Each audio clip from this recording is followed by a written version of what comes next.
Zacarías 9. Un rey humilde conquista. A. La profecía contra Adrac. 1:1-4. Juicio contra las ciudades del Líbano.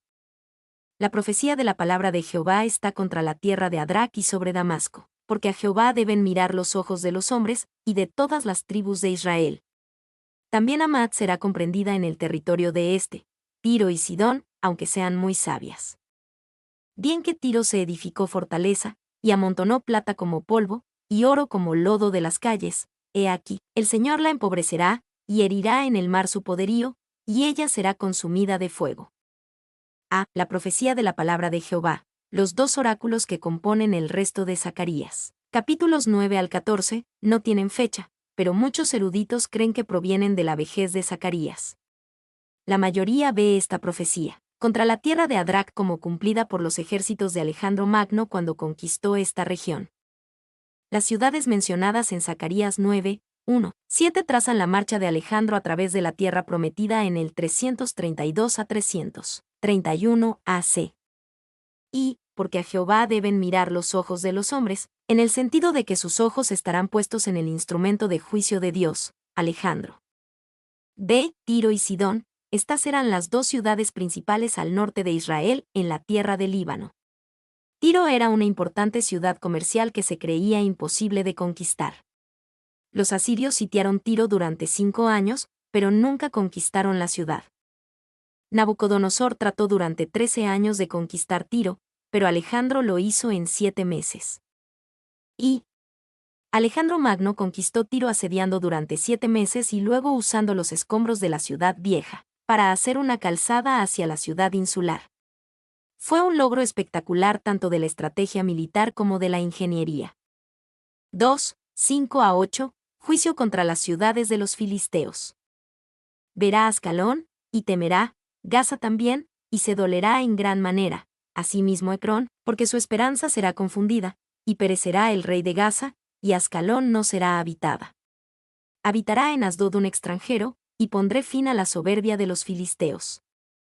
Quitaré la sangre de su boca, y sus abominaciones de entre sus dientes, y quedará también un remanente para nuestro Dios, y serán como capitanes en Judá, y Ecrón será como el Jebuseo. Entonces acamparé alrededor de mi casa como un guarda, para que ninguno vaya ni venga, y no pasará más sobre ellos el opresor, porque ahora miraré con mis ojos. A. Verá Ascalón, y temerá, Gaza también, y se dolerá en gran manera. Las ciudades filisteas de Ascalón, Gaza, Ecrón y Asdod están al sur de Tiro y Sidón, y también fueron conquistadas por Alejandro Magno en el 332 a 331 AC. Y este pasaje predice con precisión la conquista de las costas del Mediterráneo oriental por parte de los ejércitos griegos bajo el mando de Alejandro Magno. Bois. B. Quedará también un remanente, y Ecrón será como el Jebuseo. Los jebuseos habitaban Jerusalén cuando David conquistó la ciudad. Josué 15:8, 2 Samuel 5, 6-9, 2 Samuel 24, 16-18. David no eliminó a los jebuseos, sino que simplemente los incorporó a Israel. Lo mismo sucedería con pueblo de Ecrón. Se acamparé alrededor de mi casa como un guarda, para que ninguno vaya. Cuando Alejandro Magno marchó a través del Líbano y la tierra prometida hacia Egipto, no conquistó ni atacó a Jerusalén. Dios prometió proteger y perdonar su casa durante este tiempo, y lo hizo a través de una notable cadena de eventos relacionados con Alejandro Magno y el sumo sacerdote. Y el relato de Josefo sobre el encuentro de Alejandro con el sumo sacerdote es fascinante. Antigüedades 11.8.4-5. Alejandro, cuando hubo tomado Gaza, se apresuró a subir a Jerusalén, y Jadua, el sumo sacerdote, cuando escuchó eso, estuvo en agonía y bajo terror, como si no supiera cómo se encontraría con los macedonios, ya que el rey estaba disgustado por su anterior desobediencia. Por lo tanto, ordenó que el pueblo hiciera súplicas, y se uniera a él para ofrecer sacrificios a Dios, a quien rogaba que protegiera a esa nación y la librara de los peligros que se avecinaban. Entonces Dios le advirtió en un sueño, que le sobrevino después de haber ofrecido el sacrificio, que se animara, adornara la ciudad y abriera las puertas. Que los demás aparecieran con vestiduras blancas, pero que él y los sacerdotes se reunieran con el rey en los hábitos propios de su orden, sin temor a ninguna mala consecuencia, que la providencia de Dios evitaría. Por lo cual, cuando se levantó de su sueño, se alegró mucho, y declaró a todos la advertencia que había recibido de Dios. De acuerdo con el sueño, actuó completamente, y así esperó la venida del rey. Y cuando entendió que no estaba lejos de la ciudad, salió en procesión, con los sacerdotes y la multitud de los ciudadanos. La procesión fue venerable, y la forma de hacerlo diferente de la de otras naciones. Esta llegó a un lugar llamado Safa, cuyo nombre, traducido al griego, significa una perspectiva, porque desde allí tienes una perspectiva tanto de Jerusalén como del templo, y cuando los fenicios y los caldeos que le seguían pensaron que tendrían libertad para saquear la ciudad y atormentar hasta la muerte al sumo sacerdote. Lo cual el disgusto del rey les prometía, sucedió todo lo contrario, porque Alejandro, cuando vio de lejos a la multitud, con vestiduras blancas, estando los sacerdotes vestidos de lino fino, y el sumo sacerdote con ropas de púrpura y escarlata, con la mitra sobre la cabeza, que tenía la lámina de oro sobre la cual estaba el nombre de Dios grabado, se acercó solo, y adoró ese nombre, y primero saludó al sumo sacerdote. Los judíos también todos juntos, a una voz, saludaron a Alejandro, y lo rodearon. Entonces los reyes de Siria y los demás se sorprendieron de lo que había hecho Alejandro, y pensaron que estaba trastornado en su mente. Sin embargo, Parmenio, el segundo al mando de Alejandro, se acercó solo a él y le preguntó cómo era posible que, cuando todos los demás lo adoraban, él adorara al sumo sacerdote de los judíos. A lo cual respondió: yo no lo adoré a él, sino a ese Dios que lo ha honrado con ese sumo sacerdocio, porque vi a esta misma persona en un sueño, en este mismo hábito, cuando estaba en Dios, en Macedonia, el cual, cuando me encontraba pensando cómo podría obtener el dominio de Asia, me exhortó a no demorarme, sino audazmente pasar el mar de allá, porque él conduciría mi ejército, y me daría dominio sobre los persas, por lo que, no habiendo visto a otro en ese hábito, y ahora viendo a esta persona en él, y recordando mi visión y la exhortación que tuve en mi sueño, creo que pongo este ejército bajo la conducción divina, y con eso venceré a Darío. Y destruiré el poder de los persas, y que todo suceda de acuerdo con lo que tengo en mente. Y cuando hubo dicho esto a Parmenio, y dado al sumo sacerdote su mano derecha, los sacerdotes corrieron junto a él, y él entró en la ciudad, y cuando subió al templo, ofreció sacrificio a Dios, de acuerdo con la dirección del sumo sacerdote. Y trató magníficamente tanto al sumo sacerdote como a los sacerdotes. Y cuando se le mostró el libro de Daniel, en el que Daniel declaraba que uno de los griegos destruiría el imperio de los persas, supuso que él mismo era la persona a la que se refería, y entonces se alegró, despidió a la multitud por el momento. Pero al día siguiente los llamó y les pidió que preguntaran qué favores querían de él, con lo cual el sumo sacerdote deseó que pudieran disfrutar de las leyes de sus antepasados, y que no pagaran tributo en el 7º año. Les concedió todo lo que deseaban, y cuando le suplicaron que permitiera que los judíos de Babilonia y de Media disfrutaran también de sus propias leyes, prometió de buena gana hacer en lo sucesivo lo que deseaban. Y cuando dijo a la multitud que si alguno de ellos se alistaba en su ejército con esta condición, que continuaran bajo las leyes de sus antepasados y vivieran de acuerdo con ellas, él estaba dispuesto a llevarlos con él, muchos estuvieron listos para acompañarlo en sus guerras. B. El rey que viene y su liberación. 1:9. Un rey humilde entra en Jerusalén. Alégrate mucho, hija de Sión, da voces de júbilo, hija de Jerusalén. He aquí tu rey vendrá a ti, justo y salvador, humilde, y cabalgando sobre un asno, sobre un pollino hijo de asna. He aquí tu rey vendrá a ti, humilde, y cabalgando sobre un asno. Este rey Mesías es humilde, pero esto no se indicaba por el animal que montaba. No monta el caballo triunfal de un general conquistador, sino la montura habitual de la realeza, que viene en son de paz. Esto fue un gran contraste con el conquistador Alejandro Magno. Y, hermanos, seamos humildes, escuché a alguien decir, bueno, trataré de ser humilde.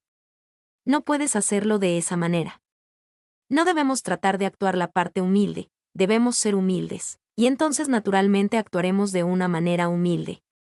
Es asombroso cuánto orgullo hay en los más modestos. Spurgeon. 2. ¿Cómo condenamos el orgullo? Sentimos que estaría bien que todos fueran tan humildes como nosotros. Nos jactamos de que detestamos la jactancia. Nos jactamos de que odiamos la adulación. cuando se nos dice que estamos singularmente libres de orgullo, nos sentimos tan orgullosos como el mismo Lucifer ante la conciencia de que el cumplido es bien merecido.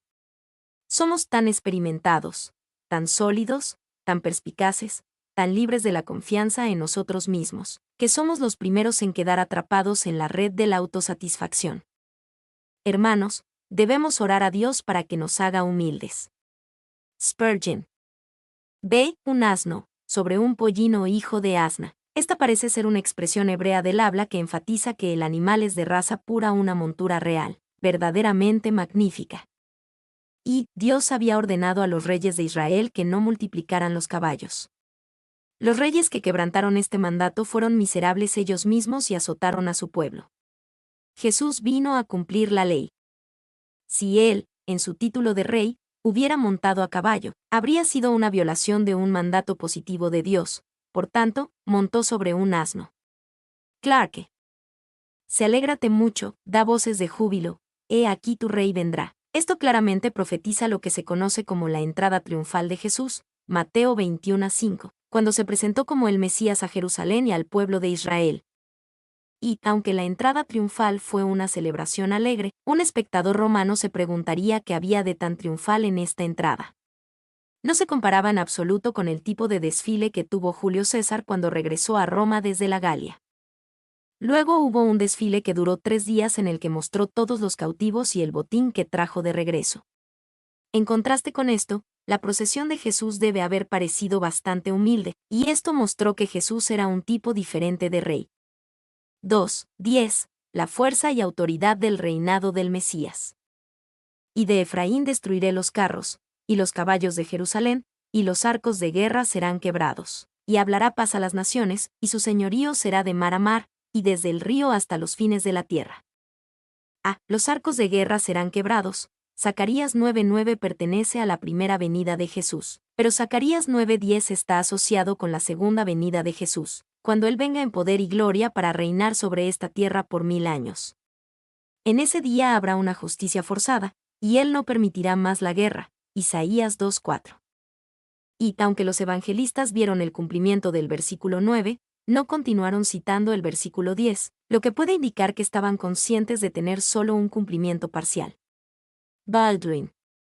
B. Su señorío será de mar a mar, y desde el río hasta los fines de la tierra. Cuando Jesús gobierne sobre esta tierra, su reinado será universal. Toda la tierra estará bajo su autoridad. Y esto habla del tiempo al que muchos se refieren como el milenio, el reinado de 1000 años de Jesús en esta tierra. Salmo 72. Isaías 2, 2-4, Isaías 11, 4-9, Jeremías 23, 5-6, Lucas 1, 32-33 y 19, 12-27, Mateo 5:18. 3, 11-17, la liberación y bendición de Judá.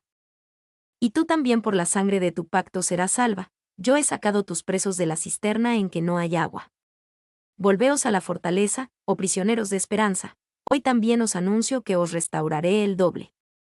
Porque he entesado para mí a Judá como arco, e hice Efraín su flecha, y despertaré a tus hijos, oh Sión, contra tus hijos, oh Grecia, y te pondré como espada de valiente. Y Jehová será visto sobre ellos, y su dardo saldrá como relámpago, y Jehová el Señor tocará trompeta, e irá entre torbellinos del austro. Jehová de los ejércitos los amparará, y ellos devorarán, y hollarán las piedras de la honda, y beberán, y harán estrépito como tomados de vino, y se llenarán como tazón, o como cuernos del altar. Y los salvará en aquel día Jehová su Dios como rebaño de su pueblo, porque como piedras de diadema serán enaltecidos en su tierra. Porque, cuánta es su bondad, y cuánta su hermosura. El trigo alegrará a los jóvenes, y el vino a las doncellas. Por la sangre de tu pacto. Esto probablemente describe a Dios actuando hacia Israel a la luz de la sangre del pacto de Moisés. Éxodo 24, 1, 8. A medida que Israel se vuelva hacia Dios, Él se volverá hacia ellos y los rescatará como si estuvieran atrapados en una cisterna seca. He sacado tus presos de la cisterna en que no hay agua. B. Volveos a la fortaleza, oh prisioneros de esperanza, debido a su promesa fiel, incluso los prisioneros son prisioneros de esperanza. Deben recibir aliento de su promesa y regresar a la fortaleza tanto en el sentido de una fortaleza militar, como de una fortaleza espiritual en el Señor mismo.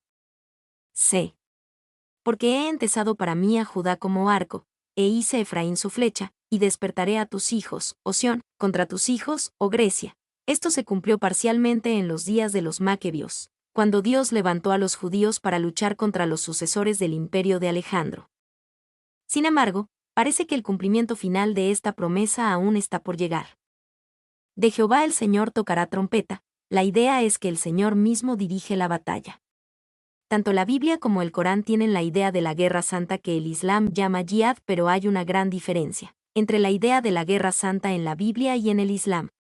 Solo Jesús lleva a cabo la guerra santa bíblica y nunca su pueblo.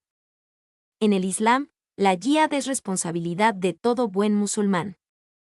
Y, aquí, Dios aclara quién pelea, y lo salvará en aquel día Jehová su Dios. Esta es la batalla de Dios, no la batalla de los hombres. El trigo alegrará a los jóvenes, y el vino a las doncellas, como en otros pasajes que hablan del milenio. Oseas 2, 21-22, Joel 2:19. Aquí el trigo y el vino son ilustraciones de prosperidad y bendición. Mi nombre es Demim. Soy tu asistente personal. Mi sitio en internet es demim.es.tl.